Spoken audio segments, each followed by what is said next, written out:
Hi friends, welcome to Telugu defence news. ఇక first అప్డేట్లోకి వెళ్తే Ukrainian forces రష్యాలో కుర్స్క్ అనే రీజియన్లో భారీ క్రాస్ బోర్డర్ అఫెన్సివ్ని లాంచ్ చేశారు. ఇది యుద్ధం స్టార్ట్ అయినప్పటి నుంచి లార్జెస్ట్ అటాక్గా చెప్తున్నారు. రష్యన్ సోర్సెస్ ప్రకారం దాదాపు 1000 మంది Ukrainian soldiers America, Germany supply చేసిన ఆర్మర్డ్ వెహికల్స్తో రష్యాలోకి ఎంటర్ అయ్యారు. అలాగే కొన్ని విలేజెస్ని కూడా ఆల్రెడీ క్యాప్చర్ చేశారు. అమెరికా ఈ క్రాస్ బోర్డర్ ఆపరేషన్ని చూసి సర్ప్రైజ్ అయింది. కానీ అమెరికన్ వెపన్స్ని ఇలా రష్యా లోపల ఉపయోగించడాన్ని యాక్సెప్ట్ చేసింది. అమెరికా మే నెలలో మరలా పాలసీని మార్చిన విషయం తెలిసిందే. మొదట ఆక్రమించుకున్న ప్రాంతాల్లోనే దాడి చేయాలని రెస్ట్రిక్షన్ పెట్టిన అమెరికా తర్వాత మీపై దాడులు గనక నేరుగా రష్యా భూభాగం నుండి జరిగితే ఆ ప్రాంతాల్లో కూడా దాడి చేయొచ్చని పర్మిషన్ ఇచ్చింది.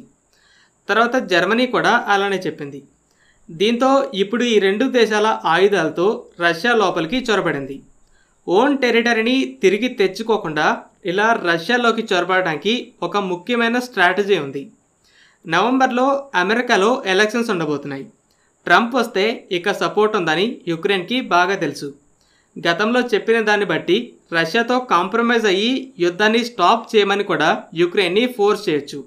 అలా రష్యా యుక్రెయిన్ల మధ్య శాంతి చర్చలు జరిగితే రష్యా ఆల్రెడీ చెప్పింది క్రిమియాతో పాటు ఇప్పుడు ఆక్రమించుకున్న మరో 4 రీజియన్స్ని కూడా వదులుకోండి, అప్పుడే సీజ్ ఫైర్కి ఒప్పుకుంటామని.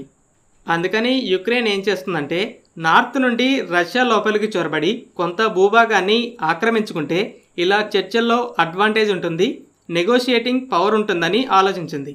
అలాగే రష్యా ఫోకస్ అనేది మరింత భూభాగాన్ని ఆక్రమించుకోవడానికి బదులు సొంత భూభాగాన్ని కాపాడుకోవడం పైకి మల్లుతుందని చూస్తుండొచ్చు.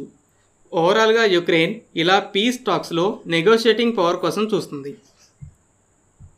బ్రెజిల్ నుండి 2 డెలిగేషన్స్ ఈ మంత్ ఎండింగ్లో అలాగే నెక్స్ట్ మంత్ స్టార్టింగ్లో ఇండియాని విజిట్ చేయబోతున్నారు.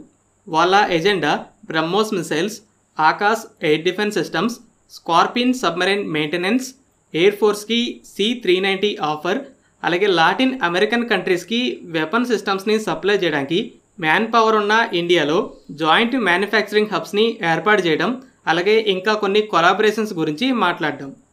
బ్రెజిల్ ఆల్రెడీ బ్రహ్మోస్ మిసైల్స్ కోసం చర్చలు జరుపుతున్న విషయం తెలిసిందే. అయితే ఆకాశ్ ఫ్యామిలీ ఎయిర్ డిఫెన్స్ సిస్టమ్స్కి సెకండ్ కస్టమర్ అయ్యేలా ఉంది. కానీ ఆకాశ్లో ఏ వేరియంట్ అని కన్ఫర్మేషన్ లేదు. ఇండియన్ మీడియా రిపోర్ట్స్ అయితే జస్ట్ ఆకాశ్ అని చెప్తున్నాయి. అయితే ఒక Spanish media report Akash NG అని చెప్తుంది.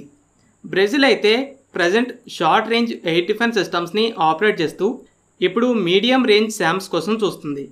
బేస్ లైన్ ఆకాశ్ ఒక short range air defence system, 30 kilometres range ఉంటుంది. అయితే Akash NG medium range SAM 80 kilometres range. గతంలో బ్రెజిలియన్ డెలిగేషన్ ఇండియాతో పాటు చైనాని కూడా విజిట్ చేసింది. చైనా 50 కిలోమీటర్స్ రేంజ్తో స్కై డ్రాగన్ 50ని ఆఫర్ చేసింది. అయితే స్పానిష్ రిపోర్ట్ ఏం చెప్తుందంటే చైనీస్ సిస్టమ్ ఆకాశ్ ఎన్జీ కంటే తక్కువ అడ్వాన్స్డ్ అని, బ్రెజిల్ టెండర్కి బదులు డైరెక్ట్గా గవర్నమెంట్ టు గవర్నమెంట్ డీల్లో కొందామని చూస్తుంది. Brazil requirement medium range SAM కాబట్టి ఆకాశ్ ఎన్జీనే అవ్వచ్చు. అలాగే ఇండియన్ నేవీ కాల్వరీ క్లాస్ సబ్మరైన్స్గా పిలుస్తున్న ఫ్రెంచ్ స్కార్పిన్స్ లోకల్గా మ్యానుఫ్యాక్చర్ చేయడంతో పాటు మెయింటెనెన్స్ రిపేర్స్ కూడా ఇండియాలోనే అవైలబుల్గా ఉన్నాయి. అయితే బ్రెజిల్ స్కార్పిన్స్ మెయింటెనెన్స్ అలాగే రిపేర్స్ని చూసుకోమని ఇండియాకి ప్రపోజ్ చేసింది. అలాగే Brazil Indian air force medium transport aircraft requirement కోసం C-390 ఎయిర్క్రాఫ్ట్ని కూడా ఆఫర్ చేస్తుంది. లాస్ట్ 2 ఇయర్స్లో అర్మేనియా ఇండియా నుండి వేరియస్ మేజర్ మిలిటరీ ఎక్విప్మెంట్ని ఆర్డర్ చేసిన విషయం తెలిసిందే. Pinaka, ATAGS, truck mounted howitzers, Akash air defence సిస్టమ్స్ని ఇండియా సప్లై చేయబోతుంది. అర్మేనియా తర్వాత బ్రెజిల్ కూడా మల్టిపుల్ డిఫెన్స్ డీల్స్ని సైన్ చేసేలా ముందుకొస్తుంది. ఫ్రెండ్స్, ఈ వీడియో మీకు నచ్చినట్టయితే లైక్ చేయండి. అలాగే మరిన్ని ఇంపార్టెంట్ డిఫెన్స్ అప్డేట్స్ కోసం మన ఛానల్ని సబ్స్క్రైబ్ చేసుకోండి.